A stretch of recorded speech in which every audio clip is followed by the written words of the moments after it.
Plastic குறித்து பள்ளி மாணவர்கள் விழிப்புணர்வு நிகழ்ச்சி நடைபெற்றது. குழந்தைகள் தினத்தை முன்னிட்டு ஸ்பாடன் கிட்ஸ் இன்டர்நேஷனல் ப்ரீ ஸ்கூல் சார்பில் பிளாஸ்டிக் குறித்த விழிப்புணர்வு நிகழ்ச்சி நேற்று பள்ளி அருகே நடைபெற்றது.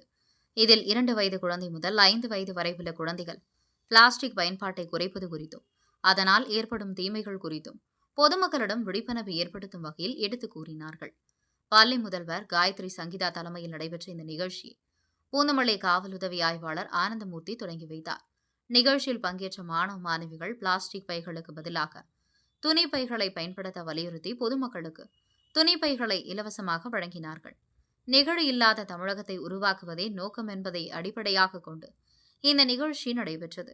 மேலும் இந்நிகழ்ச்சியில் குழந்தைகளின் பெற்றோர், ஆசிரியர்கள் என்று பலர் கலந்து கொண்டனர். மீண்டும் துணிப்பை என்ற இந்த சாதனை விழிப்புணர்வு நிகழ்ச்சி அராபா புக் ஆஃப் வேர்ல்ட் ரெக்கார்டில் பதிவு செய்யப்பட்டது குறிப்பிடத்தக்கது.